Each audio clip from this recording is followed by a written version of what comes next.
Thank you all so much for joining me for this very special event, this free seminar where we're going to talk about this idea of the yoga canon.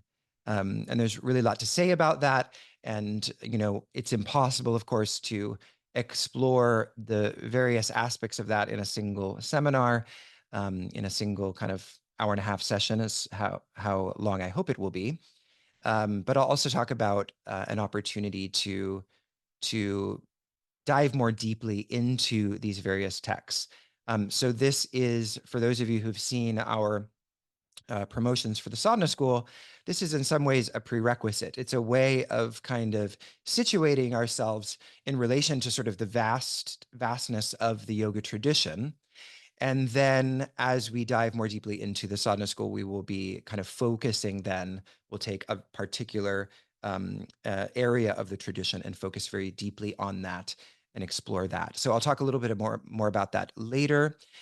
So for now, I just welcome all of you with very warm blessings, and let's dive into the material. Okay, so as with anything in the yoga tradition, we start with an invocation. And in the sadhana school and other courses at Embodied Philosophy, we usually do a number of these and we chant them. However, today, especially if you're kind of new to this sort of practice, then we'll just read it and repeat it a couple of times. So no melodies or anything that you have to participate in. But I love this verse, this set of verses from, well, one place we find it. We find it in a couple of places, but one place you find it is in the Yoga Tattva Upanishad, because it really represents the spirit of embodied philosophy and what we're trying to do here. So the Sanskrit, which you can see in Devanagari at the top, but then in what's called the transliterated Sanskrit. So both of these, as you may or may not know, are Sanskrit, but one is using Latin characters and one is using characters of Devanagari. And actually, Sanskrit is written in many different scripts, and so it doesn't make it any less of Sanskrit to see it in yoga in Latin characters, as long as the Latin characters are using these things that we call diacriticals, right? These little marks above and below the words, which are those marks that indicate sounds that we don't actually have in the English language. So they help us to distinguish between two different sounds. For example, an I without a line over it and an I with a line over it. So that's something that you'll be learning much more about if you decide to join us in the sadhana school, but you don't have to learn any Sanskrit for today, obviously. So the verse goes like this: Yoga hinam katam jnanam mokshadam pavati dhruvam yoga hi jnana hinastu nakshamo moksha karmani tasmaj jnanam cha yogam cha mumukshur durdam abhyaset. So once more. You can, if you'd like to recite it with me, you can. If you're worried about mispronunciation, don't worry. Nobody's going to be able to hear you. I can't hear you. So, take a stab at it if you like. Yoga hinam katam jnanam mokshadam bhavati dhruvam yoga hi jnana hinastu nakshamo moksha karmani tasmaj jnanam cha yogam cha mumukshur durdham abhyaset. So without yoga, how can there be knowledge, which surely bestows liberation? But yoga without knowledge is not enough. As an action leading toward liberation, therefore, one desiring freedom should steadily practice both yoga and knowledge. So the idea here being represented, of course, is this kind of synergy of knowledge and experience that when we are studying the yoga tradition, really we can't experience the depths of it if we are not also practicing, if we are not simultaneously embodying the philosophy that we are studying and seeking to understand. And that understanding becomes informed, deepened, and really inspired by our contemplative practices. So, without yoga, how can there be knowledge, which surely bestows liberation? Meaning there's a particular kind of knowledge that emerges through yogic practice, which is a necessary condition for liberation. But yoga without knowledge is not enough. And by that, we can think that, you can practice yoga without really understanding the depths of the possibility of the practice. And if you don't have the concepts for what's possible in the practice, if you don't have the knowledge systems that help you actually experience or even know that it's possible to experience certain dimensions of understanding through your contemplative yogic practices, then your yoga will be shallow, in other words. And, we don't need to harp on any particular iteration of yoga for evidence of this, but I'm sure we all have seen various forms of yoga that perhaps are not experiencing the yogic knowledge as deeply as perhaps they could. So that's just a way of invoking the spirit of today, which is a little bit ironic since we're not actually going to be practicing. I'm going to spend today just talking about the texts of the tradition. However, again, it is in the spirit of what we just read together. It is a little bit one-sided, and a fully comprehensive sadhana is one in which we are studying both the philosophy, the texts, focusing on the text, as well as employing the practices, the contemplative practices of yoga, so that those can synergistically give rise to a certain type of yogic experience. But what are the reasons for studying ancient yoga texts? Well, there's the obvious ones. We become more aware of the cultural context in which these texts emerged. And that is obviously an extremely important one, especially today. And we also get a glimpse of the historical depth, right? Realizing that the history is not as narrow or as simplistic as perhaps if we took a yoga teacher training before. Certainly my experience of the history was quite shallow.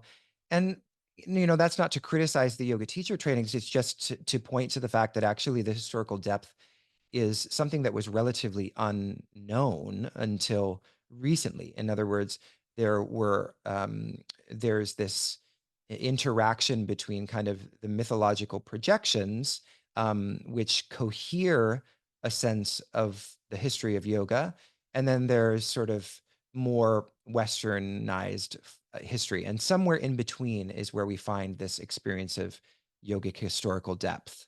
In fact, there's a really beautiful course in embodied philosophy called Roots and Branches of Yoga, where two teachers who taught that course, they take this two-pronged approach of kind of having the academic historical lens and then also this sort of practitioner-based sadhaka lens. And in between those two dimensions, they find the places of conflict, they find the places of perhaps contradiction, and they grapple with that in the process of the course. And certainly that is a part of the process of investigating knowledge, is really tarrying with contradiction, is trying to find a way to resolve our experience of paradox and contradiction in a way that is of service to our practice and study. Obviously, studying the tradition, you become much more philosophically acute.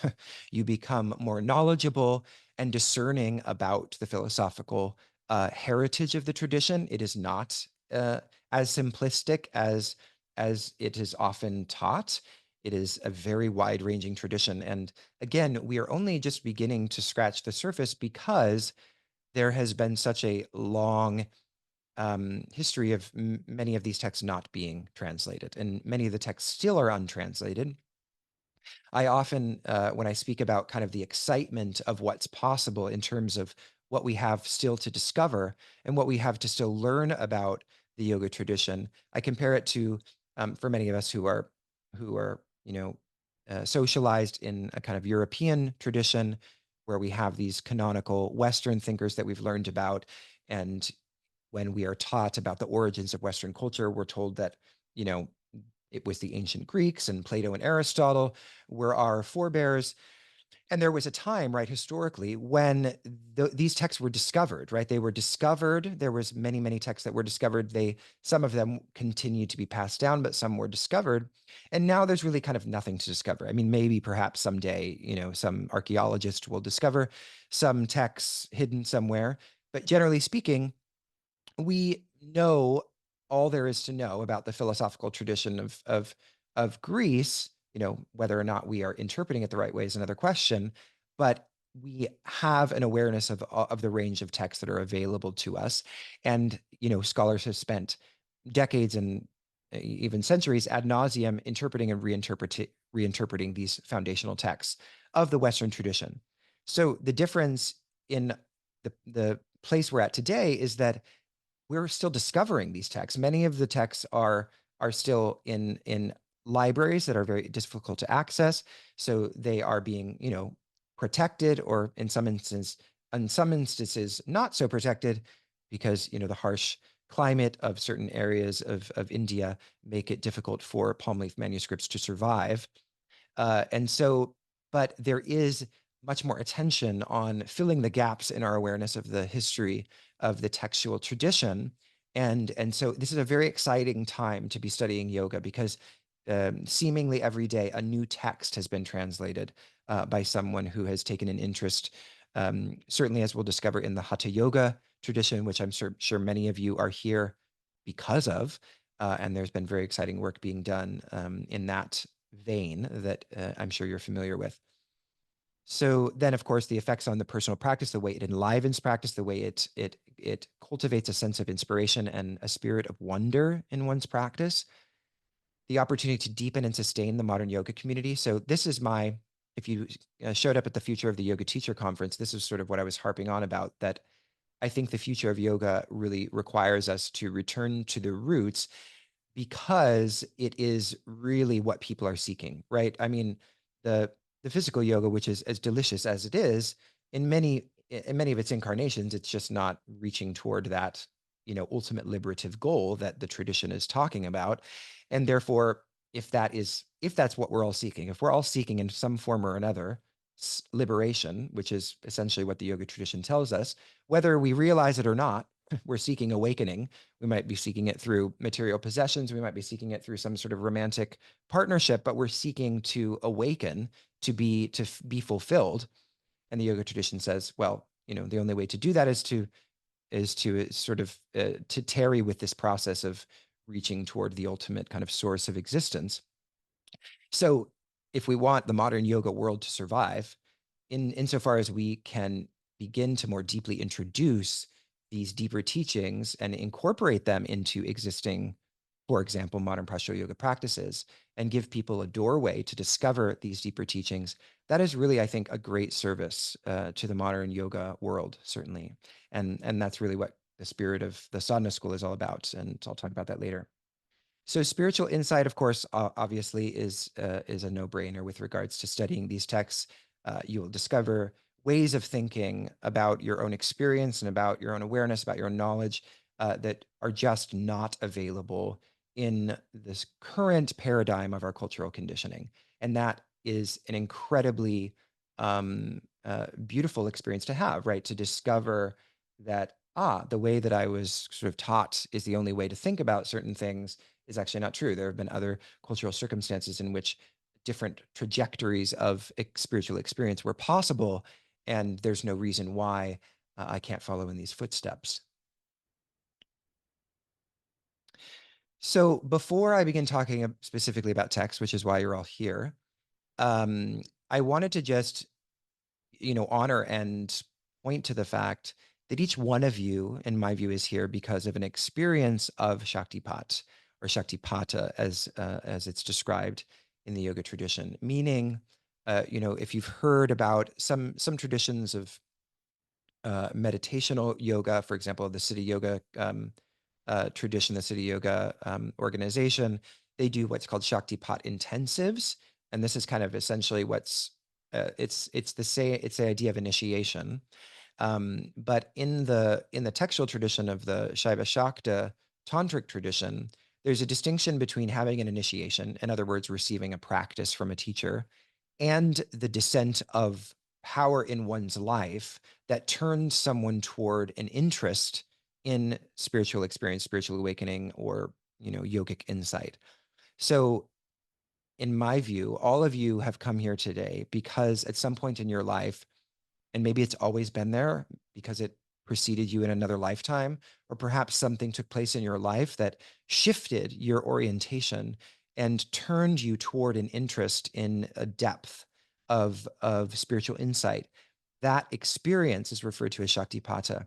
And all of you have been, in my view, shifted, turned toward that newfound impulse within, a longing for awakening, as it said, and a felt sense that, various worldly pursuits just won't satisfy that deep longing that you have within you. The Shaktipata is a mystical experience unlike anything experienced before. That would be the strong form. So in other words, you can have an experience of Shaktipata where, it's almost like a mystical experience. Suddenly everything is shifting. Kundalini awakening could be described as that, although many people have forms of Kundalini awakening after they've begun practicing. But it happens spontaneously for some people as well. So it might be something like that, but also might be something that is just totally subtle, right? Might be something very, very subtle. And it might also be something that happened very early in your life. And then you only, retroactively, many years later, discover that that was what took place. For me, I think that took place for me. I didn't, certainly didn't think about anything yogically when I started to be interested in spirituality. And all of this that's become sort of my life's work has been, over a long period of time. So perhaps something similar has taken place to you. And so I just wanted to introduce that concept. All right. So I won't spend too much time on this, but one thing that I want to kind of highlight is that in what I'm referring to as the yoga canon, by that, I am really inviting us to think a lot more broadly about what yoga is. In other words, I'm in this introduction to, a various number of texts and thinkers and writers. We're embracing a lot of different traditions under the banner of yoga in this talk. Now, there's arguments for perhaps not including certain traditions under the banner of yoga, the yoga canon. However, by way of introducing you to a lot of different texts, a lot of different traditions today, I want to kind of broaden the umbrella, widen the tent of yoga to include some traditions that perhaps we wouldn't associate, or texts we wouldn't typically associate with the yoga, philosophy canon. And the reason I'm doing that is because I think all of these texts, all these thinkers, are in various ways interested in a form of liberation. And to me, that's how I want to define yoga for us in this workshop. Yoga is broadly conceived and defined as the methods, the teachings, the philosophical articulations that are coupled with a methodology of waking up, an epistemology of cultivating a state of knowledge within that is utterly transformative and ultimately accessible in this lifetime, right? This idea we find in the yoga tradition of jivan mukti, right? Liberated in this life. And so we don't need to say or to be dogmatic about any one expression or lineage. And I have a lot of strong opinions about that because I think, dogma is the enemy, and and fundamentalism is a serious problem. And as soon as we start to think, well, this is the right way of thinking about these things and all these other traditions are wrong, then we're turning into fundamentalists. And I think that that's an obstacle that sort of eats away at our hearts, right? When we're hardened like that. So we want to be pluralistic. We want to embrace the diversity of the various traditions in a way that reflects this principle of anekantavada, which is a Jain principle of many-sidedness, right? That every tradition has a way of touching a different part of reality, and yet that reality is truly and equally expressed in all these different traditions, but in a slightly different way. And in addition to that, we find another way of articulating this kind of pluralistic way of viewing things in the concept of agama. So I think I'm going to come back to the four levels of the word because I'm realizing now, as I'm teaching you, that it doesn't make sense to talk about that slide at the moment. So agama is a word for a form of text. So you have agamas and you have tantras, and it's just a term for book basically, but it's a term that's often associated with the Hindu tantric tradition.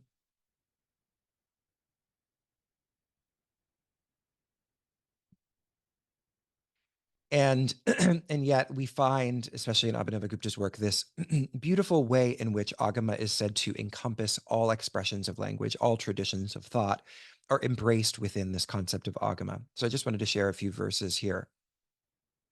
And this is from the verses on the recognition, or the commentary on the commentary, Vivriti and Vimarshini being two words for kind of various kinds of commentary on the recognition of the Lord. And this is a commentary by Abhinavagupta on the Ishwara Pratibhijna Karikas by Utpaladeva. So hence, Agama is said to be principally, chiefly, and first of all, the very self-referentiality of the absolute consciousness. And then secondarily, it is the collected accumulation of such self-referential cognitions as expressed in language. Such expressions in language then function as an effective means for arousing, producing, animating, and reaching such divine cognitions, such thoughts that lead both to the attainment of the absolute itself, as well as to its true intellectual comprehension. So if this seems a bit abstract, what essentially he's saying here is that this singular agama, right, this kind of universal wisdom, is the source of all articulations of knowledge, all expressions of speech and language, and therefore any organized tradition of thought, any tradition of spirituality is an expression of that agama. It is ultimately manifested from that source place of the agama, the text of the absolute reality itself, which is simultaneously transcendent and also immanent as all these different, what Wittgenstein would call language games, these different expressions of insight. Now, what is known as agama is, in fact, the innermost and essential functionality or transcendental activity of the Lord. You can take that term with a grain of salt if it makes you bristle, whose inherent nature is pure consciousness. It is that transcendental activity of the absolute, the nature of which is the most intense and steady self-referentiality, which then expresses and takes shape as the interior word, the inner voice or speaking of the absolute. This is what indeed actively grants liveliness, capacity, and potency to all the other means of knowledge, such as direct perception, inference, and so on. So what's being pointed to here is that the contemplative practices that we engage, the yogic practices that we participate in, cultivate an inner voice, this interior word, which then gives us the ability to speak forth poetically, intellectually, or just in terms of everyday conversation, the teachings of yoga, the teachings of Agama.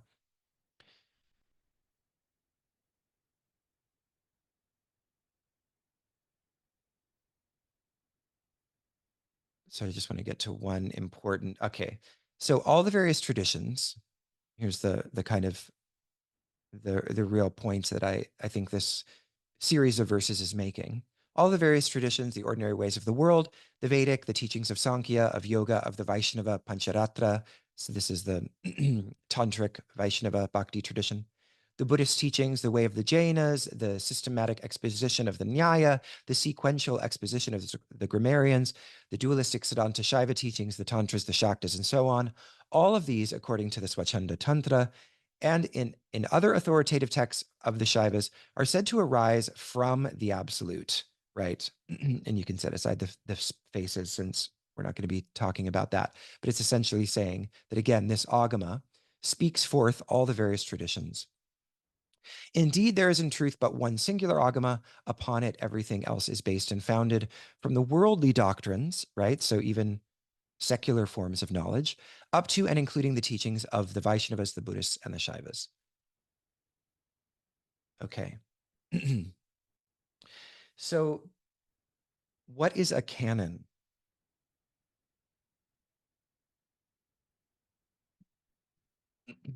So this term is one that is typically associated with the Western tradition. You've probably heard of the Western canon. And the Western canon includes folks like Aristotle and Plato and Spinoza and the various Western philosophical thinkers. And we can also think of a kind of Indian canon, although, again, because so many of these canonical thinkers are still emerging for us, we're becoming more knowledgeable of them. There is an emerging, evolving canon. So And this is what I find very interesting, is that we have this opportunity, right? There was a point when the canon of Western thinkers, it still is technically flexible, but it's hardened in a certain way. But in many ways, the canon of yoga it is set in a certain way. Like there are some foundational texts that, of course, are expressive of the totality. And so I'm not trying to say that, that Bhagavad Gītā isn't enough or something like that.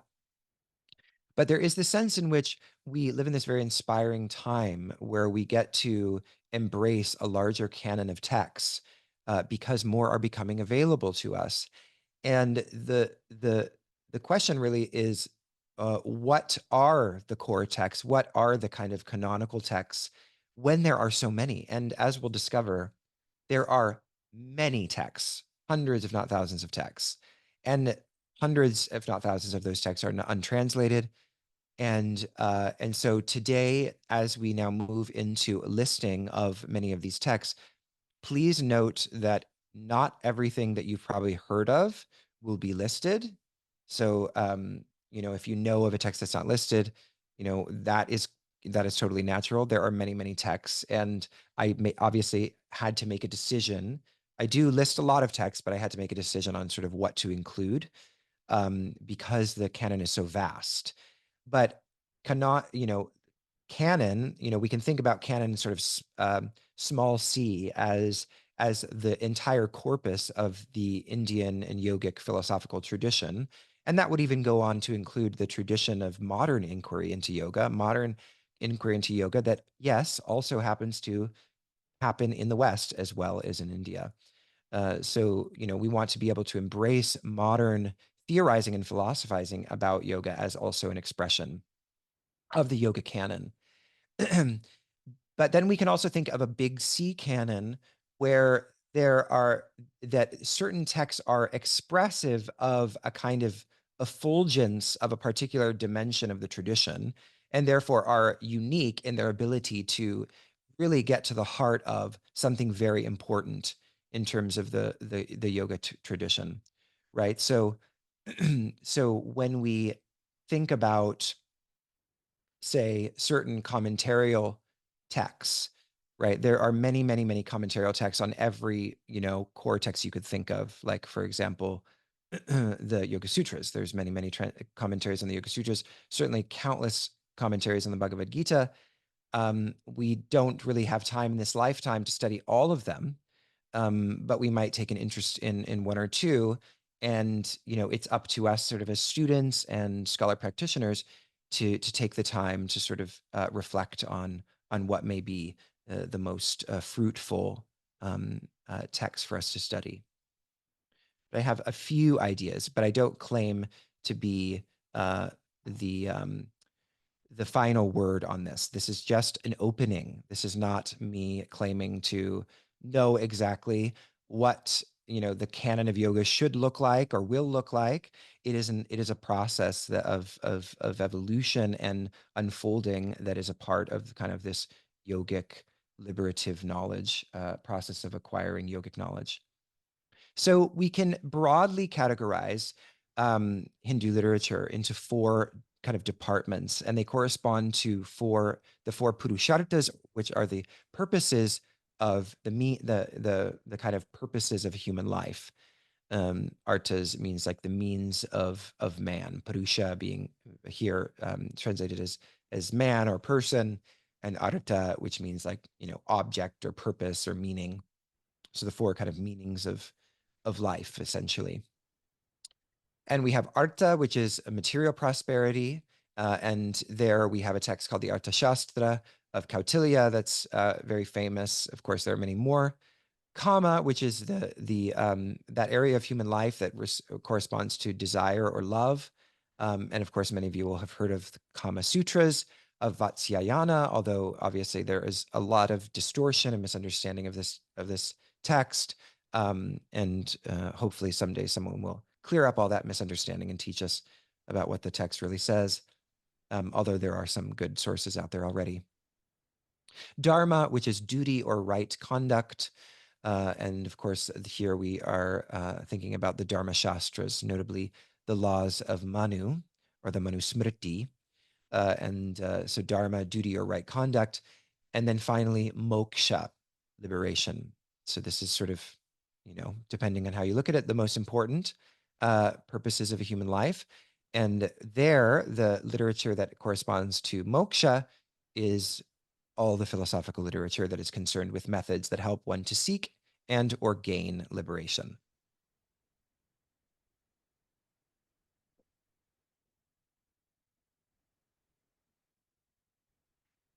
So there are many philosophical systems.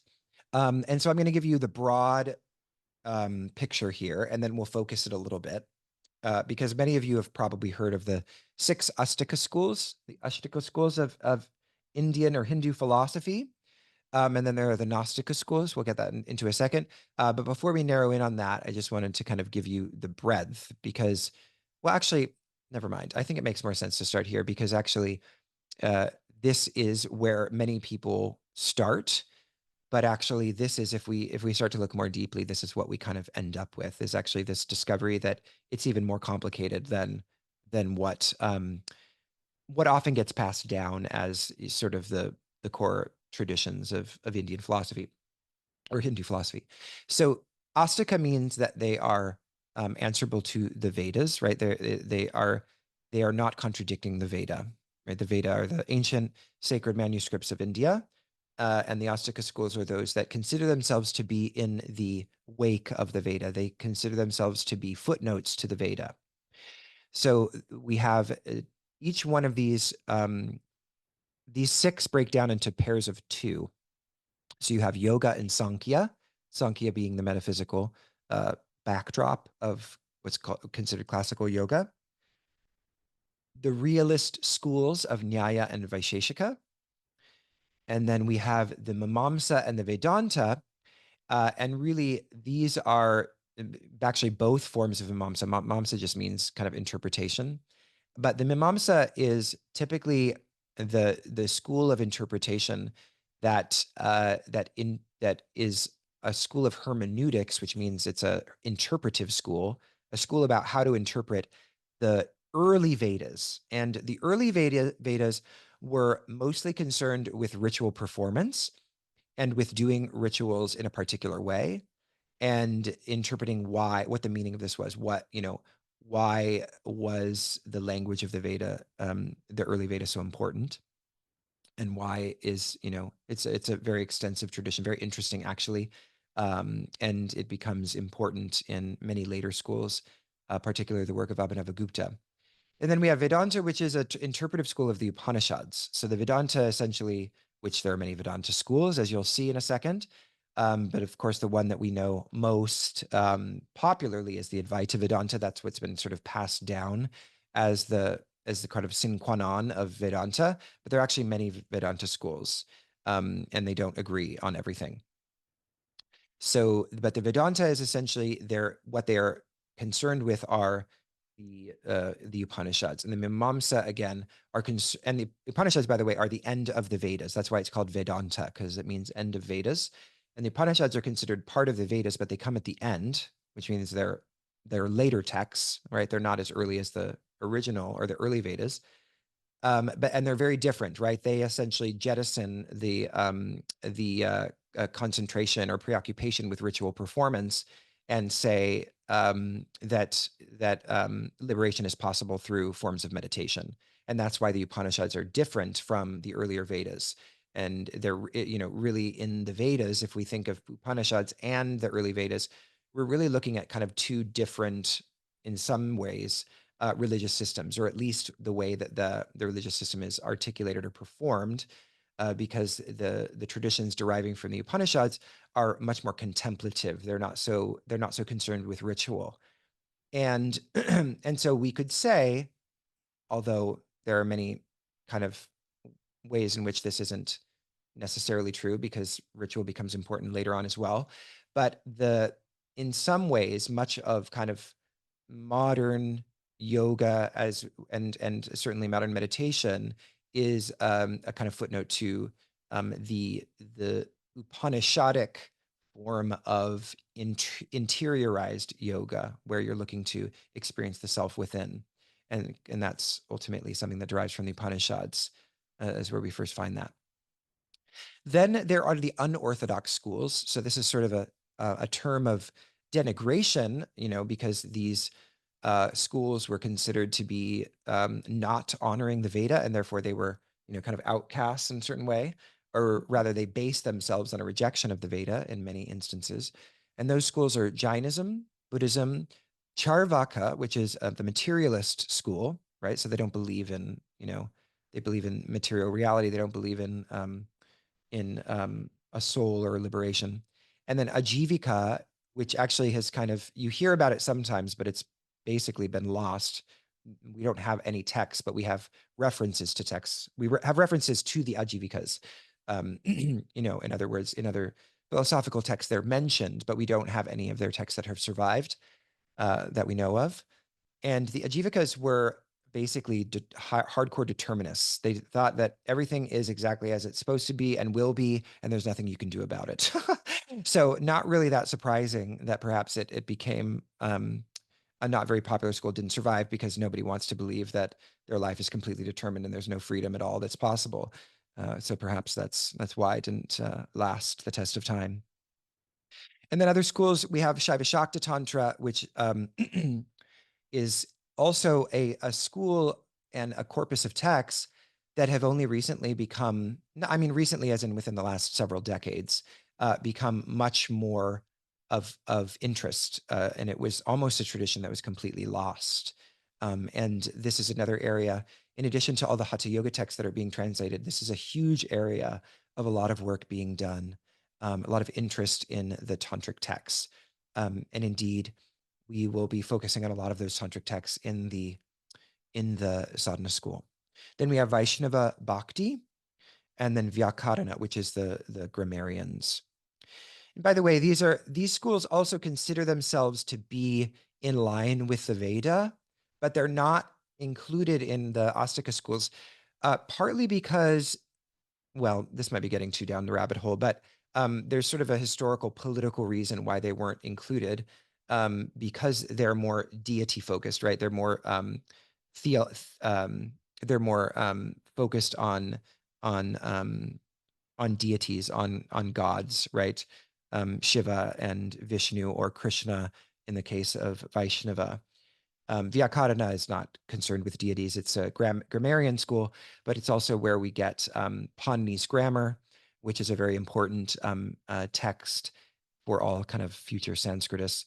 And also Patanjali was considered a person of Vyakarana, right? He wrote a grammar in addition to the Yoga Sūtras, and then another book on Ayurveda, although there's some kind of disagreement as to whether or not it was the same person, but we don't need to get into that today.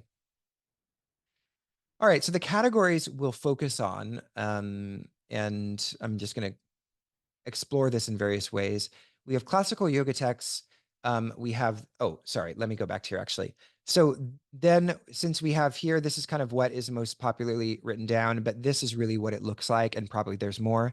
But this is what, when we really start to take stock of the different expressions, this is where you see the various forms of Shaivism, various forms of Buddhism, different forms of Vedanta, and so on and so forth. So so the tradition, we can talk about these traditions generally, like in the instance of Buddhism or Shaivism, but really, and Vedanta, but when we look deeper, we discover all sorts of interesting philosophical disagreements. We discover all sorts of interesting sub-schools, and that just makes for very interesting reading if you're interested in that intellectual history.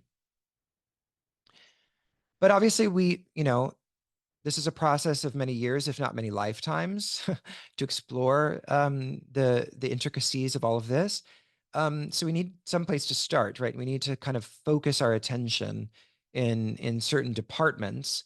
And I would say that these are the categories that allow us to kind of rein in that diversity in a way that's not so overwhelming. And so those categories are classical yoga, Vaishnava Bhakti, Shaiva Shakti Tantra, Buddhism, Hatha Yoga, and then I use this broad category of Indian philosophy, but obviously all of the previous ones are Indian philosophy. They're all expressions of Indian philosophy. But if we, want to zoom out and kind of look at the history of Indian philosophy in a general thematic way, I think that's also kind of a worthy category of investigation.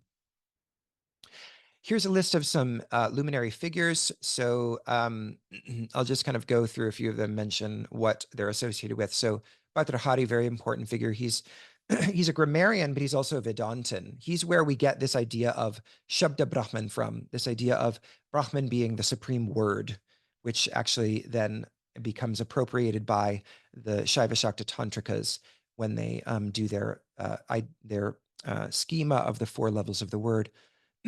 Patanjali, of course, we know, or maybe you don't, so I'll say he wrote the Yoga Sūtras of Patanjali and also some other texts, at least they're attributed to him.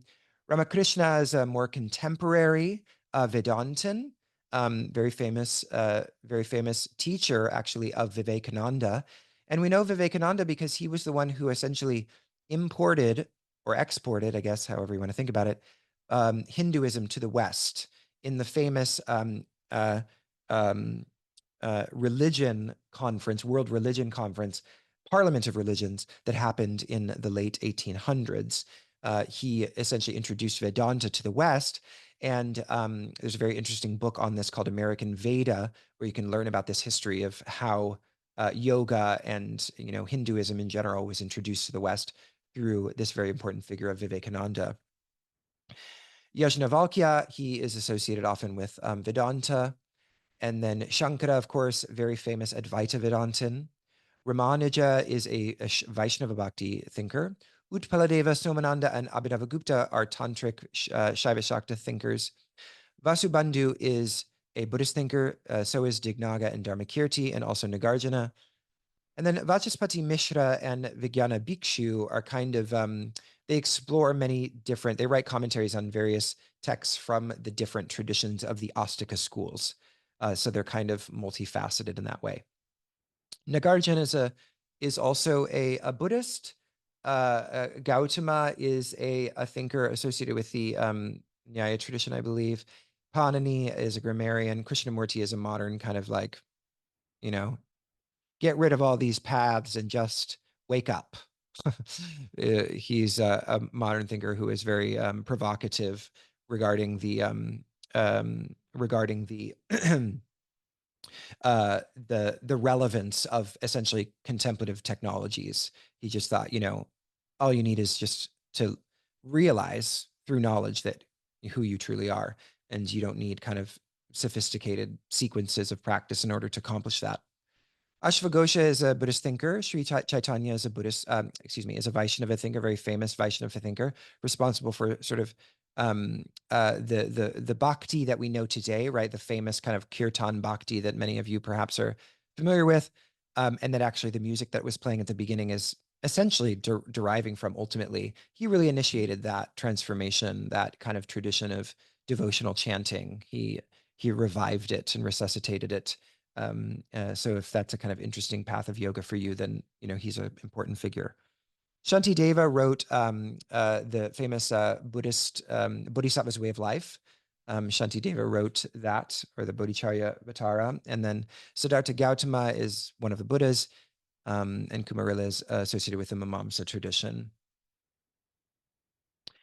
Okay, so if we kind of boil it down to the classics, and again, there's some stuff that I would probably put in here after, this is the first time I've taught this seminar, and I'm sure I will revise it for the next time I do, because of course things are always shifting and changing. And again, trying to present a broad canon of text is actually quite challenging, it turns out, to decide what to include.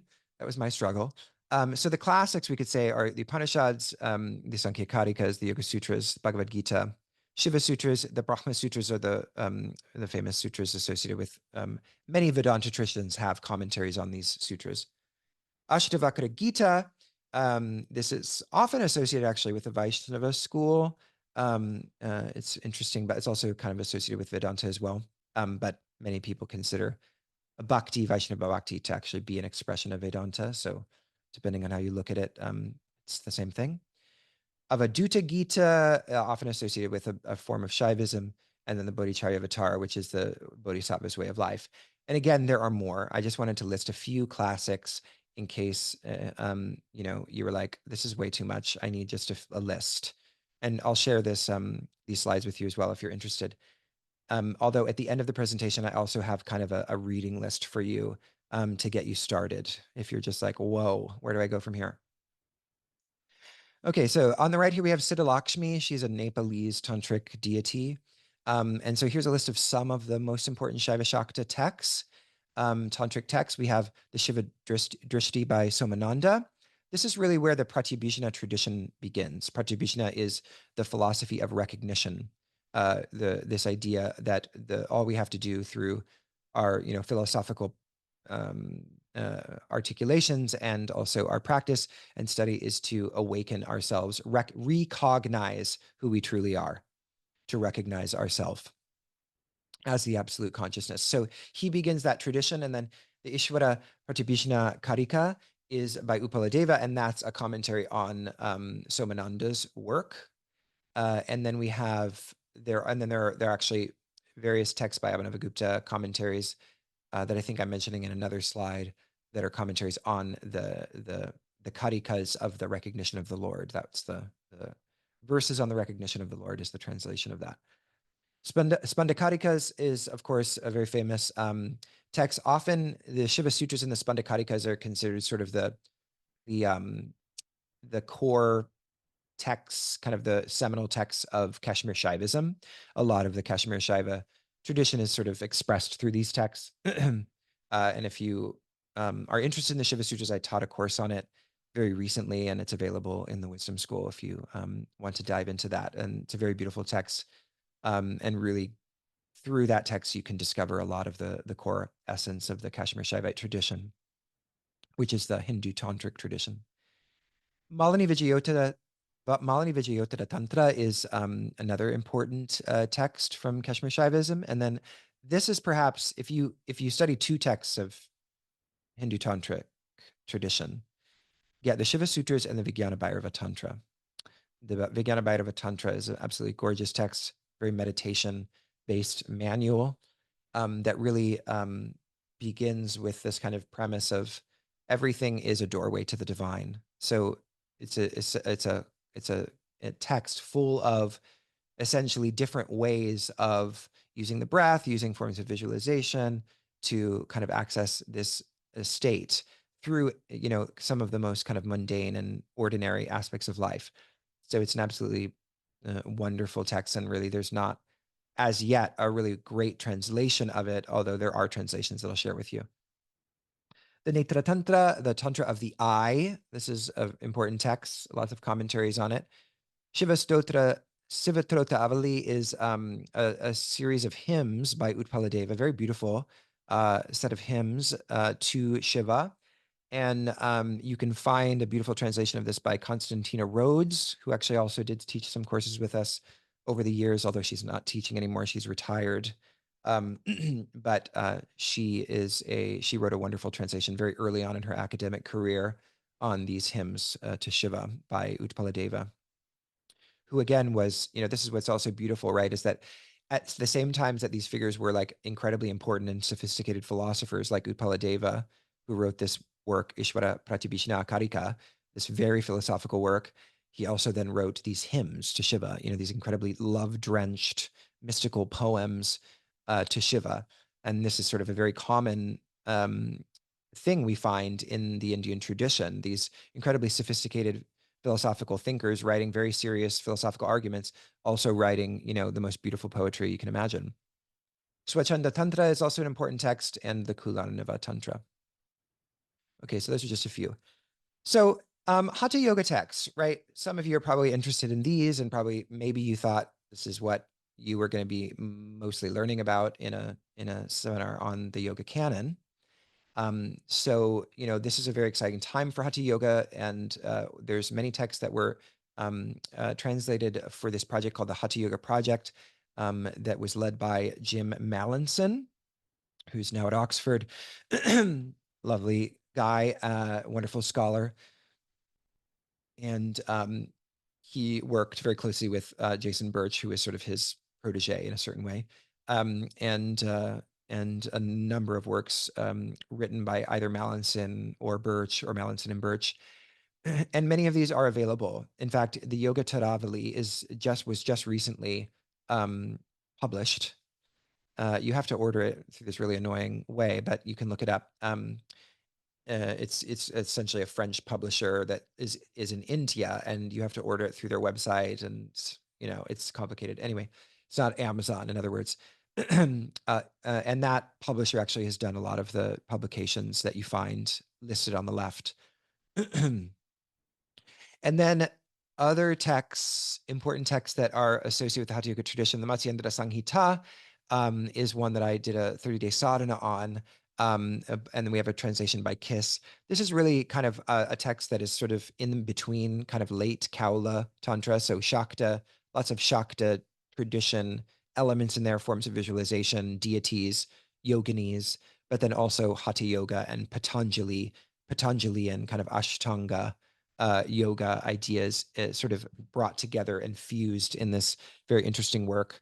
And so it's kind of like on the edge of being a Hatha Yoga text.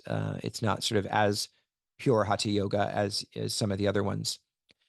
Meaning that it's not just about postures and breath and these various kind of physical expressions of yoga that we find that are sort of definitive of the Hatha Yoga canon. Hatha Pradipika, or the Hatha Yoga Pradipika, that's obviously an extremely famous work, and it's really kind of the only, one of the reasons why the Hatha Yoga Project was created is because we had basically none of these texts in translation, the ones listed on the left, and the Hatha Pradipika is really all we had. And so, you probably studied the Hatha Pradipika in in your yoga teacher training if you've done that yet. But interestingly, it's a big text, and there's lots to learn from it, but it is also a compilation text. So many of the passages from in the Hatha Pradipika are actually extracted, copy pasted from earlier texts that you find, some of which are listed on the left.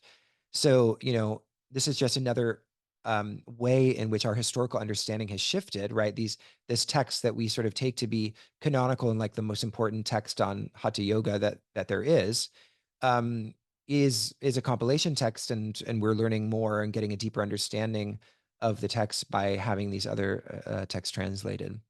Then the Shiva Samhita, there's a new translation by Mallinson. Siddhasiddhanta Padati, there's actually two translations of this.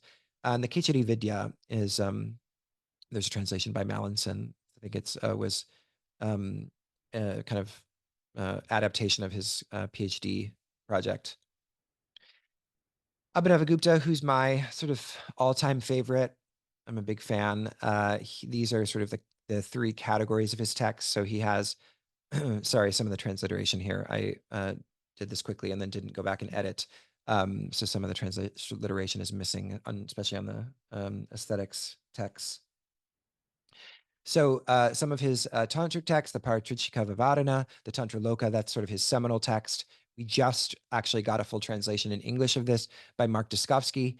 It's a 13-volume, massive, incredible work by Mark, and just such a blessing and great offering to Abhinavagupta Studies to have this in full translation. The Pratibhishna Hridayam is another text, the Heart of Recognition. Tantra Sada, which is actually sort of a abridged version of the Tantra Loka. It's like the essence of Tantra. Tantra Loka being his kind of magnum opus, and then Tantra Sara being, a shorter text that gives you the highlights basically of the Tantra Loka. The Paramartha Sada is another important text that you find, and there are actually several more tantric texts, but I just wanted to share these today. And then a beautiful hymn that is, I wanted to mention the Dehasta Devata Chakra Stotram, which is a hymn on the wheel of divinities housed in the body. That's what this translates as. And so it's basically maps all the various deities on the body in this very beautiful way. And so as far as like, embodying the philosophy and divinizing the body, which is an important feature, particularly of tantric texts, tantric traditions. This is a really beautiful hymn.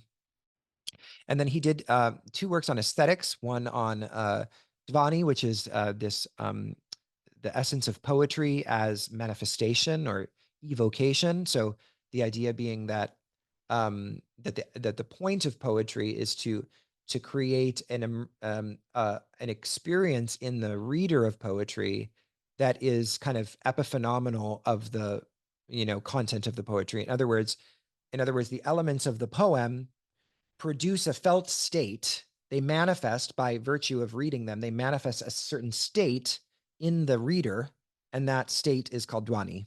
And there are 3 different forms of dwani, the most important one being rasa dwani, rasa being the kind of the dwani par excellence. And rasa, as some of you may know, is this kind of, it's an aesthetic emotion, but it's also a kind of liberative emotion. And it's something that I think is very interesting. And actually, the rasa theory and how it relates to spiritual practice and contemplative practice is one of the sadhanas that we're actually going to be exploring this year in the sadhana school. And then his recognition texts are his Pratibhishna philosophy texts. So these are like his most philosophical works. They're very, and they are not published in a full translation, at least in English. The Vivriti on the Karikas of the Ishvara Pratibhishna, and then the Vivriti Vimarshini. So Vivriti being a term for commentary, Vimarshini being another kind of term for commentary. And so these are kind of 2 works of varying lengths. The Vimarshini is actually shorter. The Vivriti is like really, really long. Abhinavabharati is, I forgot to mention, is an aesthetic text on rasa. Actually, it's a commentary on the Natya Shastra. The Natya Shastra is the shastra of the performing arts, right? So essentially, dramaturgy. And basically, Abhinavagupta has this fascinating theory that he unpacks in the Abhinavabharati, which is, again, a commentary on the Natya Shastra, which is sometimes referred to as the 5th Veda, interestingly, because there are 4 Vedas, and then interesting to think of the 5th Veda being this Veda about performance, kind of something interesting to reflect upon. Okay. Wow. Well, actually, I was thinking I was very, very late on, but actually I'm doing pretty well on time. So I'm happy to, and I want to have some Q&A, and I can see people making comments in the chat, so I'm sure there's some stuff there already. But I wanted to just offer, kind of as a way of closing, and then I'll, or closing at least the sort of presentation part of today. I wanted to offer kind of a way of interacting with the text, kind of my, maybe we could call it a sort of contemplative reading method. And I call it kind of the melting methodology, which is sort of adapted from something I learned from my teacher, Paul. So, not every text in the tradition is a sutra text, right? There are many sutra texts. There are many, and actually every one of the Astika schools has a kind of core sutra text, and often the sutra text is the kind of considered the foundational text of a tradition, like the first text. And there's a sutra text for basically every one of the Astika schools, although the Sankhya has a Sankhya Karika, although there apparently may have been a Sankhya Sutra, but we don't have it. But the Sankhya Karika is considered the kind of classical original text. So when we are reading ancient texts, there's actually there are a few different modes. And the philosophical mode is a little different, I think, from the sacred text mode. The philosophical mode, really requires some deep kind of intellectual inquiry and conversation. And sutras are really, because they are so packed tight, right? They're such condensed aphorisms, dense and compressed, but which contain within them the potentiality for profound insight and comprehension, a comprehension of many meanings.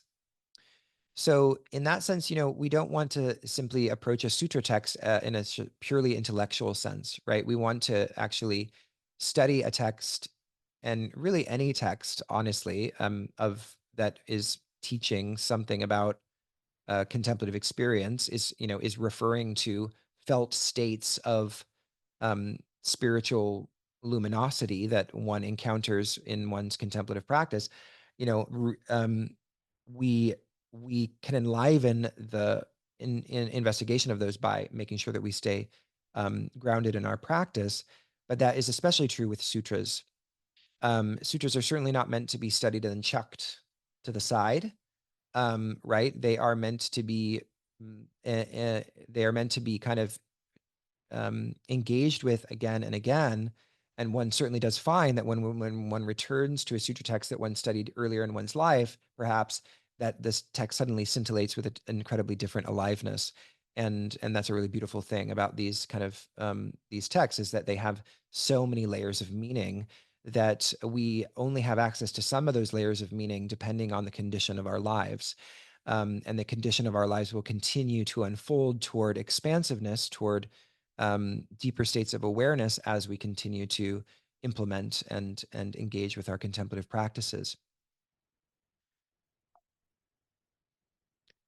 So this practice is really best captured, of course, in something that will perhaps be very familiar to a lot of you, swadhyaya, which is the sacred recitation of our very own self, right? So swadhyaya is often translated as self-study, but it doesn't mean just like look inside and study my likes and dislikes. It means the the study of sacred texts. That's what it means. And the reason it means that is because the self is in those texts, right? It's being taught to us through the texts. And if the texts, some of them are considered shruti, right? Some of these texts are considered literally downloaded from the wisdom of the absolute, then they contain within them the power to awaken that self, right? When studied in a devotional way. But there's kind of two ways of engaging with texts. And when we are chanting texts, right? Some people, perhaps you've been to, I don't know, City Yoga Ashram in New York, for example, where every morning on Sunday mornings, they chant the Guru Gita. And, if you're new to it, you might be like, this is really hard. There's all this Sanskrit, and like, I can see the translation there, but I don't have enough time to read it all and to know what I'm really chanting. And that's because because we're so sort of indoctrinated in our own approach to language, that language is only about the meaning of words and the way in which words represent certain meanings for us. We sort of don't, generally speaking, in our culture, have access, and I'm speaking, of course, European derived Western cultures, particularly. I know not all of you are from such cultures, so take this with a grain of salt. But we generally lack this idea of the vibratory nature of language and its ability to transform us. We find it in mystical traditions of the West as well. Certainly in Kabbalah we see it in different forms of Western esotericism, but certainly in modern day we don't have that idea, right? That's kind of considered a magical idea that vibration or words could have this sort of transformative influence. Although, of course, there are many different interpretations of modern science, perhaps, especially quantum physics and that sort of thing, where, this sort of realization that sound is transformative has more of a corollary in Western traditions of thinking, at least modern traditions of thinking. So, but most people aren't open to that, right? Most people are not open to that understanding of language. So in other words, we have, this sense when we are practicing swadhyaya that we are one level of our practice is that we are just reciting the text, and we're reciting the text for the vibratory potency of it. And then we are studying the text, studying the meaning of the text secondarily. And this isn't for all texts. This is not every text is supposed to be chanted. In fact, I'm not meaning to, yuck anybody's yum here, but traditionally, for example, the Yoga Sutras was not chanted. That's a more modern practice that some people participate in, and there's nothing wrong with it. But most of these chants um, uh, were texts that were in verse, or had some kind of, with regards to the Vedas, had some sort of like cadence and rhythm to it that was very clear from the way that you found the text. And when you study those texts today, the part of what you're reading is you're seeing these different marks, these different indications in the text of how, which kind of emphasis to place on it. Anyway, sorry, that's probably getting a little too complicated for our purposes today. But in any case, there's two kind of aspects of swadhyaya: the recitation, where you're just reciting the text, just experiencing the kind of pleasure of the vibration, and then when you're studying the meaning of it. Okay, so and yes, so, and I'll just kind of, I was going to skip over this, but actually I realized that this is kind of the theory that I was talking about of contemplative reading. Um, Depending on what works for you, what I find most effective is to first meditate, right? To first do your kind of subtle contemplative practice so that you're softening and kind of deepening and subtilizing your attention. And then read a sacred text, perhaps one sutra, one karika, one passage, and then just allow yourself to sit with that, let it melt within you. And then don't force anything, right? But rather allow that sutra to kind of unpack itself within. And as it does that, you may experience this kind of arising of insight, right? And that is really actually where I should have brought in the 4 levels of the word, because the 4 levels of the word essentially describes how this process takes place. But I'll just save that for sadhana school, shall I? So this, but this idea, and it's found throughout the yoga tradition, but really it's most powerfully philosophically articulated in the tantric tradition, is that by kind of removing the obscurations of ourself through our contemplative practices and through our study, by subtilizing our attention, we are actually, getting that chitter chatter voice of our own contracted ignorance out of the way, so that the arising of insight and wisdom can come through us. And insofar as there is this sort of sacred divine intuition, that's what it is, and it's referred to as pratibha, Pratibha with a line over it. And that luminous insight intelligence force arises, and as it arises through our awareness field, it gives rise and begins to take shape as certain kind of forms of intellectual insight. It may also take the form of images if you're an artist and you're very visually moved. Then, and that's just kind of the language you speak is through images, then you may, want to paint something or to draw something. And this process of taking in a kind of kernel of wisdom, let's say through a sutra, allowing it to melt downward within you, and then on the basis of the kind of tilled soil of your own awareness, because you've tilled the soil of your own awareness through your contemplative practices, through your meditation, that insight can begin to respond to that sutra, which is melting down, and up arises some kind of form of insight. And that process is called bhavana.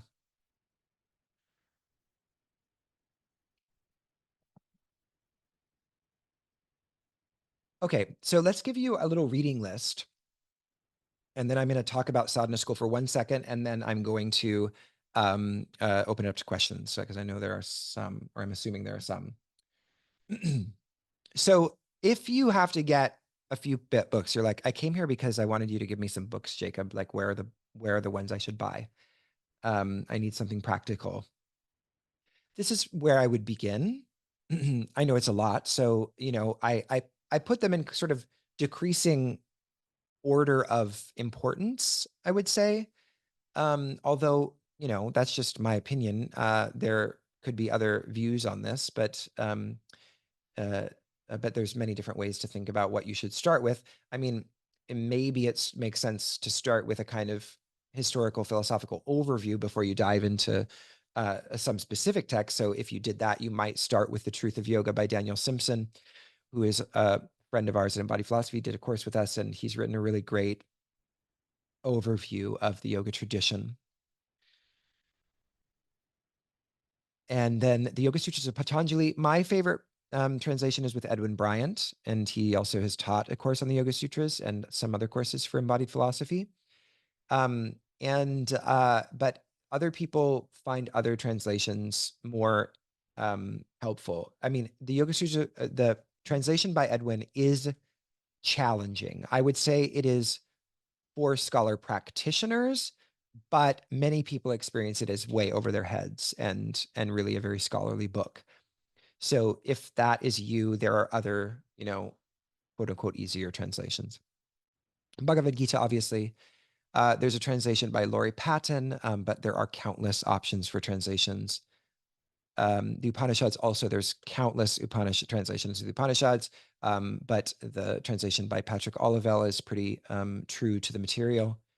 The Shiva Sutras is wonderful, wonderful. In fact, in some instances of this reading list, I'd put that at the top for a variety of reasons that I can't get into today. But it really is a really wonderful text because it really, I think it opens our hearts perhaps a little more easily and it evokes our inspiration. At least for me, it did a little faster than the Yoga Sutras. But that's perhaps just because of the way it was taught. But, because always the way it's taught to us is something that really matters. Swami Lakshmanju has a translation. There's also a Jayadeva Singh translation. I think there's another one too. And this is another one where it's, it would be great if we had a more comprehensive translation. But we don't have that yet, but there are translations. Pratyabhishna Hridayam, there's one by Jayadeva Singh, or there's a more modern kind of spiritual practitioner translation that Christopher Wallace has done called The Heart of Recognition, which is great.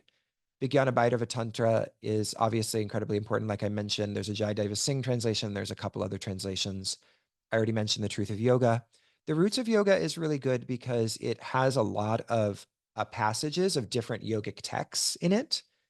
It's not, it's a bit overwhelming, right? There's not really a very clear through line. They're kind of introducing the various topics that one would perhaps in modern yoga would know about, and then they, offer passages from different texts that sort of point to where these ideas initially came from, at least as far as we know with the existing literature. So it's a really great text for as a resource. It's a really great resource. I wouldn't say it's like the most exciting read. The introduction is very good, but it's a bit dry and philological in my opinion. But it is a great resource for texts and translations of various passages. The Tantric Body by Gavin Flood is a great overview of the Tantric tradition as it relates to the body and embodiment and their approach to the body and the process of liberating through a divination of the body through contemplative practice. Unifying Hinduism, I love this book. It's so interesting.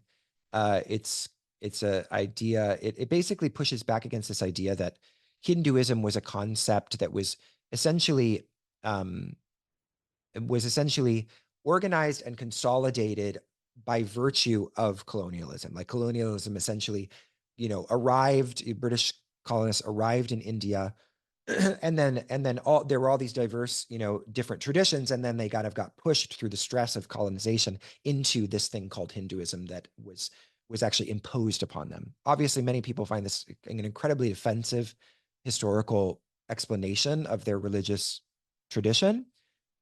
So this book is very interesting in that it says, actually, no, this kind of unifying thread of Hinduism, bringing on, trying to understand these various traditions underneath kind of one broad umbrella was happening prior to the arrival of the British colonists in India. And so it wasn't a result of that. And there's all sorts of other really interesting historical remarks that he makes, Andrew Nicholson.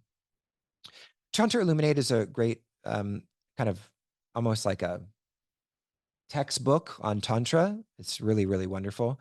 Very, very good resource. Definitely get that for sure. Classical Indian philosophy. There's a number of ones on Indian philosophy. I honestly have never read an Indian philosophy intro that I found like really accessible for lay people, people who aren't like highly, intellectual or scholarly. But I think this one gets a little bit there. You can see for yourself and tell me what you think. It does have a tendency to get, very pedantic in some of these Indian philosophy introductions. But that's one that I would look at, partly because it's based on a podcast. So the guy who wrote a lot of the articles in it, he wrote it to read on a podcast. So it's a little more accessible language wise. Okay. Sadhana school.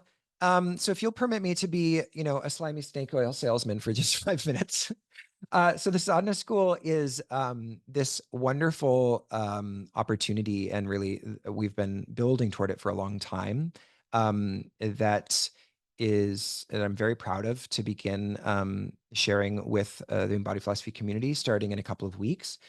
It is a year-long program, although you can do individual, them individually.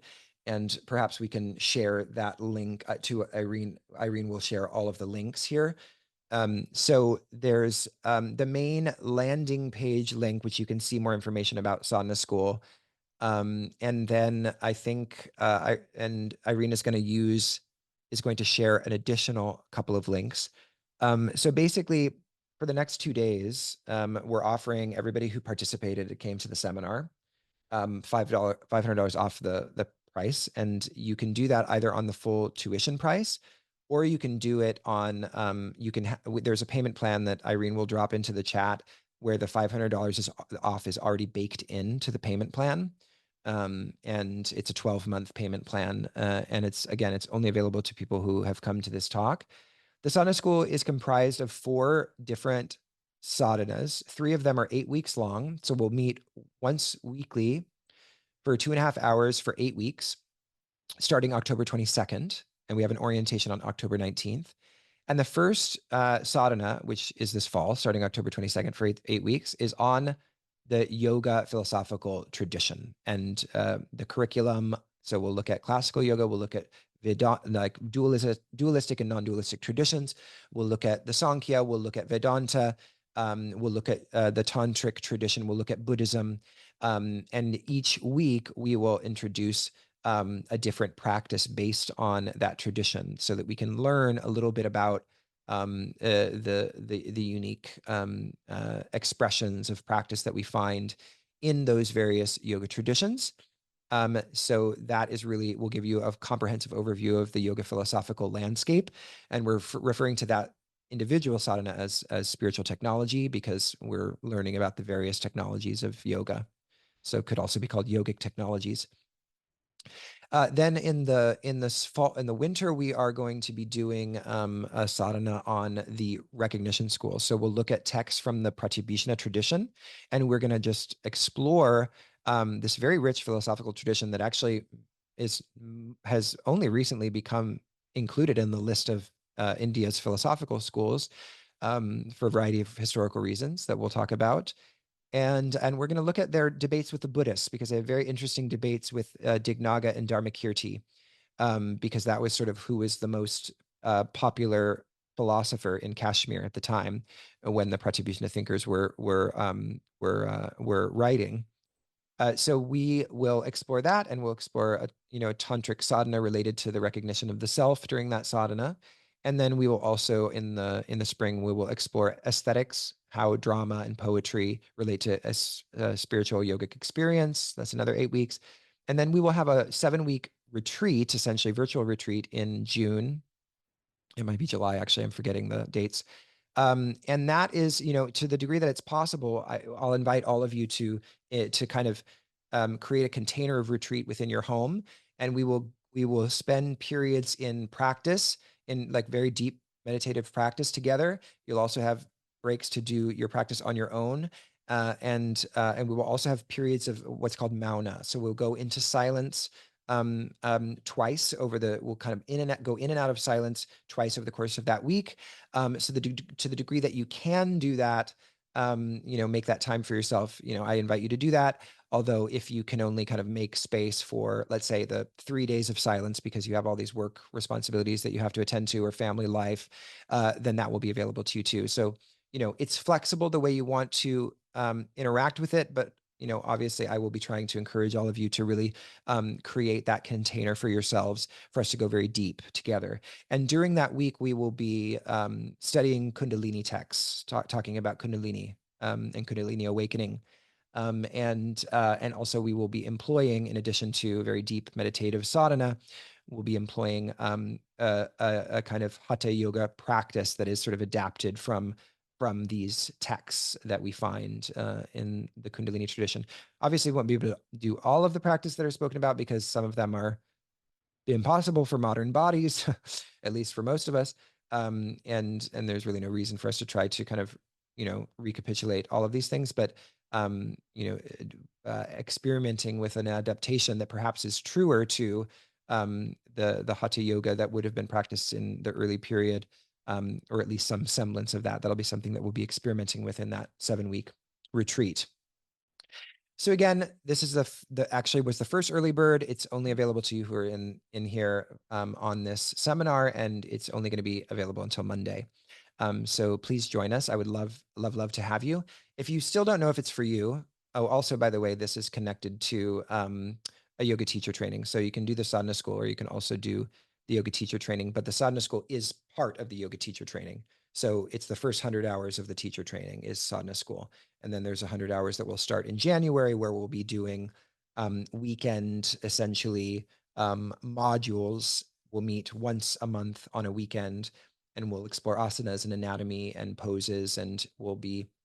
And throughout this sadhana school and in the yoga teacher training, I'm going to be joined by a number of special guests. So some wonderful teachers, scholars, thinkers will be joining me. But I will be kind of your core facilitator throughout that process.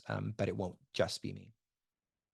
If you're not sure if it's for you and you want to kind of talk to me about it, there's a discovery call option that you can find on that landing page that I think Irene has shared with you.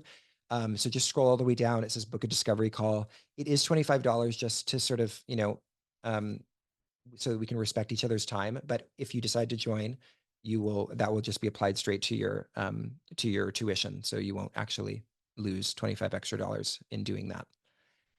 Okay, let's talk shop here. So let's see. Hello. Irene, could you help me with where the first question I might find? Because I'm realizing there's a lot in here.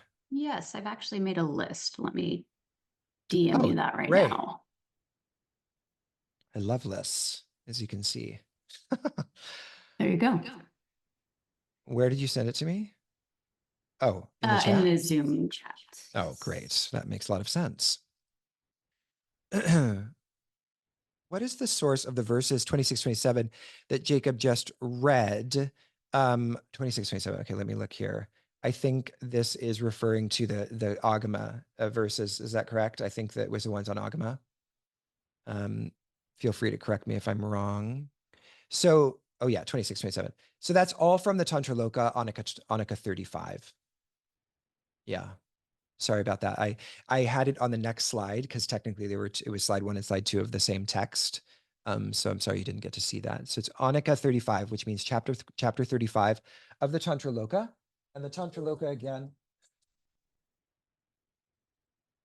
this is just one of the volumes of 13, again, and you can buy them on Amazon. There are 13 volumes of this, and I would recommend don't get all of them because some of them are not going to be of interest to you. But if you go to Mark Duskovsky's website, there is a really interesting, well, in the description of all the different volumes, he kind of outlines all of what he covers. And so you just kind of pick the volumes that you think are the most interesting to you.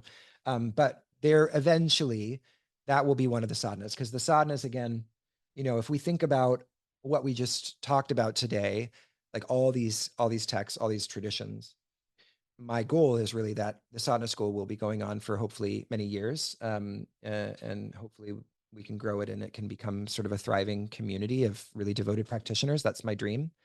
And each sadhana will be our opportunity to just, check one of those off the list and explore one of these traditions very deeply.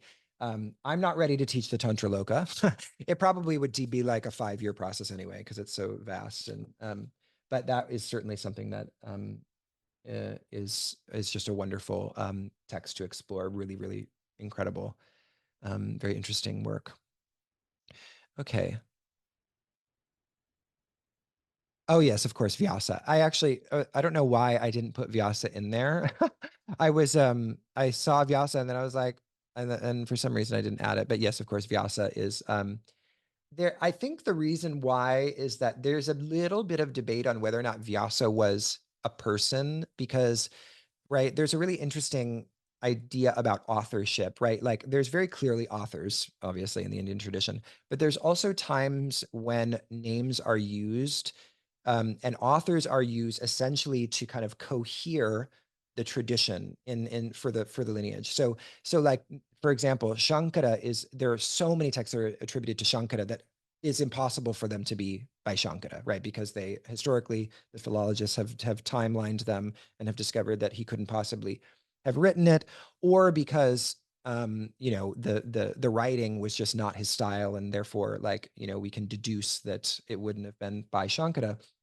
So why would that happen, right? Well, it happens because it's like you see a text and you recognize it and you want to sort of fold it into the spirit of a tradition and embrace it, a sort of canonically. And that's kind of one way that we could think about how these texts are sometimes kind of canonically embraced, is by using authors to sort of to attribute certain texts to authors as a way of embracing those within a larger tradition.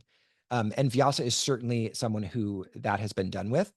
So for example, and I don't want to get into any rabbit hole debate because it is controversial, but there is an argument that the Vyasa who commentated on, I mean, first of all, the Vyasa of like Mahabharata would have been way earlier than Vyasa of the Yoga Sutras. So, it's either a divine being or it's a name that's being used in two different instances. But there's also an argument that the Yoga Sutras, both the commentary attributed to Vyasa and the sutras are by Patanjali himself, and that Vyasa is this is a term of kind of art in a way, of commentarial art. So anyway, that's probably the reason it just was sort of in the back of my mind why I didn't put it on there. But we certainly can add Vyasa. It's just that he's really more of a mythological figure than a figure that we can really say, okay, this was, we absolutely know that he did this here and these were his works. Yes, the Bhagavatam, absolutely as well. Yeah. So again, I knew some of you very smart students out there would have many, many texts probably that you could notice were not on it. But yes, I should have put the Srimad Bhagavatam in there. Very, very important Vaishnava work on the Krishna Leelas. Is it possible for people who have experience with content to work for sadhana school, other parts of the embodied philosophy community? Yes. And I mean, certainly we are very open to, forms of um, uh, volunteer work. We don't really have the kind of resources to like pay a lot of additional staff at this moment. But certainly we could always use some help. Um, so, maybe if you want to send me an email, we can talk more about that. In fact, if any of you have questions, I should have said this already. Let me write this in the chat. Sadhana at embodiedphilosophy.com is the email, SADHANA at embodiedphilosophy.com. So if you send that to me, I monitor that inbox. If you send emails to hello at embodied philosophy, I don't monitor that. That's monitored by our wonderful Itcha, our lovely Itcha, who just had a baby. So if you want to ask direct questions on sadhana school, it's easier to send it to me. And, normally I don't make my direct email available, but I have it as a separate one for this process, because of course, again, this is I understand it's a big investment. It's also a big commitment to really to engage in this kind of depth of practice and study. And I want to help you guys make a decision on whether it's right for you. So you can interact with me also through that email, or you can book that 20-minute discovery call if you like. Yes, the Radiant Sutras is lovely. It's not really a translation. He calls it a translation of the Vijnana Bhairava, but it's not really a translation of Vijnana Bhairava. It's more of a beautiful, poetic. I think it's a pratibha. It isn't in a. It is a outpouring of his bhavana. Really, that's how I like to think about it. But it, and Christopher Wallace wrote a very actually kind of mean article about the Radiant Sutras and about how it was not true to the text, and obviously has strong opinions about that. I don't feel like it was necessary to go that far, but it is true that the Radiant Sutras is being what is sort of it introduces itself as a translation of the Vijnana Bhairava, and it simply is not a translation of that. It's a sort of poetic adaptation that's based on, clearly born of his own contemplative insight from deep, deep meditation. And in that sense, it is absolutely a gateway. And I used to use the Radiant Sutras, and I'd read passages from it in the beginning of my classes all the time. It is absolutely beautiful, and it's probably somewhere back there. But I do want to, do due diligence and just say that if you're looking for a translation of Vijnana Bhairava, then that is not, I would not call that a translation of Vijnana Bhairava. But it is a wonderful book, and you should absolutely get it as far as, modern works are concerned. I won't be able to attend in person, but would it be? Yes. So everything is recorded. Yeah, I'm sorry, I should have said that. You don't have to show up live. Not everybody can, right? It's difficult. We all live in different parts of the world, right? As we saw from the beginning of this. And I tried to choose a time that made the most sense. And so it's going to be at 2 p.m. for me, which is in London. So that means it'll be at 9 a.m. on the East Coast and 6 a.m. on the West Coast. And I think it's like midnight for Australia. Sorry, Australia. I don't think there was actually anybody as diverse as you all are in here. I don't think I saw anybody from Australia. So hopefully I'm not screwing anybody over. But it's the difficulty of this. It's kind of impossible to choose a time that works for everyone.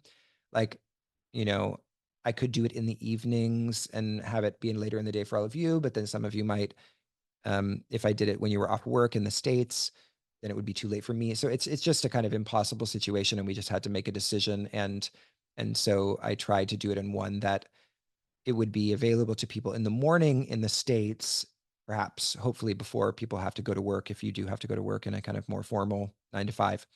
But you don't have to show up live. I would love it if you all did, but it's not necessary. You can watch the recordings.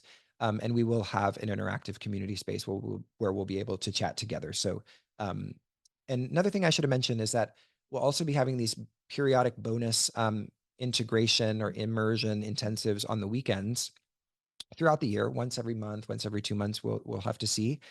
There are ones that are already planned, and they are on building a contemplative sadhana, building an altar, right? So there's all these, everybody just puts their own altar up, puts a block of wood and a piece of fabric and then some deities, and they're good to go. And that's totally fine. There's nothing wrong with that. But there are principles and ideas, and there is like a technology of that we find in some of the traditions. So be interesting to look at that. We'll be studying the symbolism of the iconography on one weekend.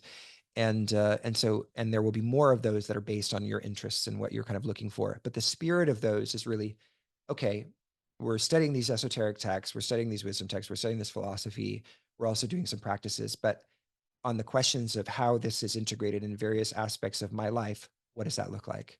And there's so many different questions and explorations to be done and had there. And I'm going to try to be as responsive as I can to what you want. And so we have some planned, but those will also be kind of evolved in as I learn more about what you're interested in. And I've met with a couple people in these discovery calls, and it's such a joy to be able to connect. Actually, someone did a discovery call after already signing up. She's so lovely, and it was lovely to hear in your own words what it is that's drawing your heart toward this path. And it's certainly, as a teacher, very, very helpful for me to be able to hear what moves you, because it shapes the kind of format and the direction, and helps me to refine what I'm offering over this next year and hopefully years to come. The weekends I'm talking about are part of the course. Yes, they're part of the sadhana school. Mm-hmm. The classes are going to be 2 to 2.5 hours each one.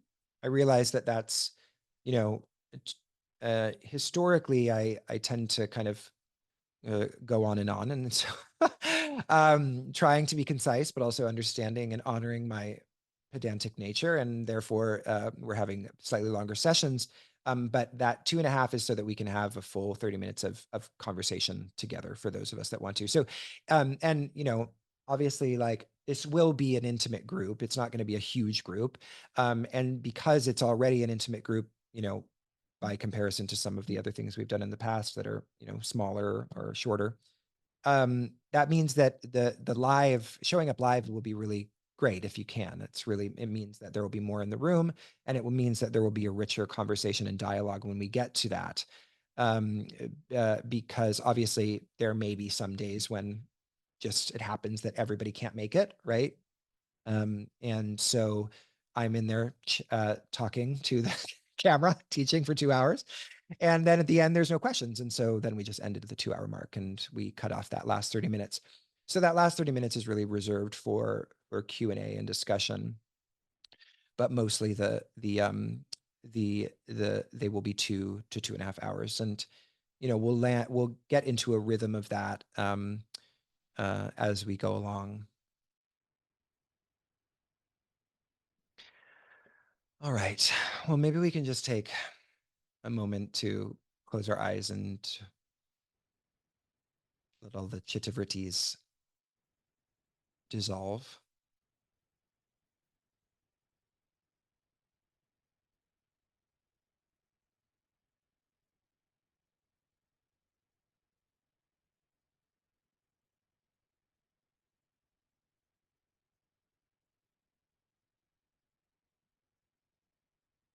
Remembering that this adventure of knowledge is always coupled and in service of this deep contemplative fulfillment. And we can always remind ourselves as we study, are my studies contracting me? Am I relating to my studies in a way that is opening me up, softening, subtilizing my attention? Or is it contracting me and making me experience more obstacles to opening up, relaxing into that subtle potentiality?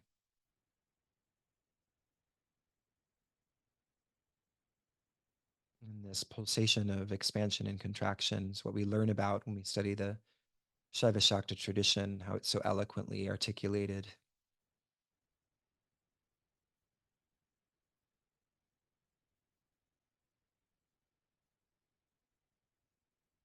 As we relax into our practices, we experience that subtilizing, that softening, that expanding orbit of our perception. And then as we have that samskara, we build that samskara through our practice of having been aware of what that feels like to be in that softer, subtler state. We then have a greater ability to notice when we're contracting unnecessarily, so that we can remember that subtler state, soften back into that instead of reacting from that more limited, contracted experience.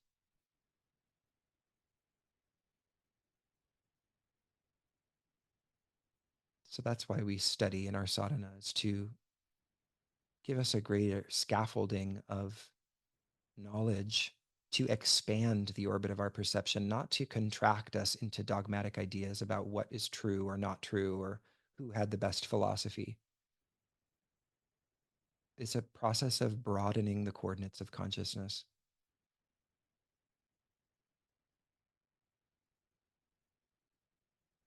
And then you can release your chin to your chest and flutter your eyes open. And when you're ready to rejoin the digital space, you can lift your gaze.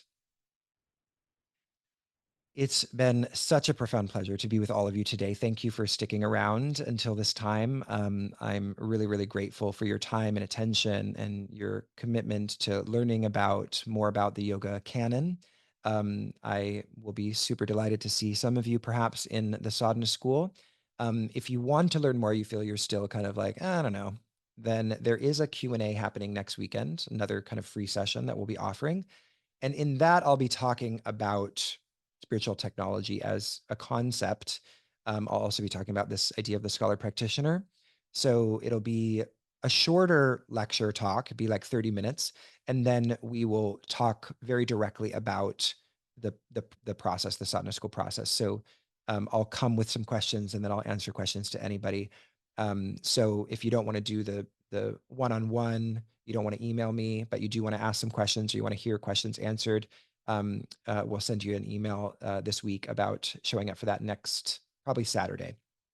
And hopefully we'll be joined by my friend Randy, who's also going to help usher us into the sadhana school. All right. Thank you all so very much. Have a wonderful rest of your day. And please stay safe and well. And good luck on your contemplative adventure, whether you decide to join us or not. And I hope to see you soon at another event. All right. Have a wonderful rest of your day. Bye-bye.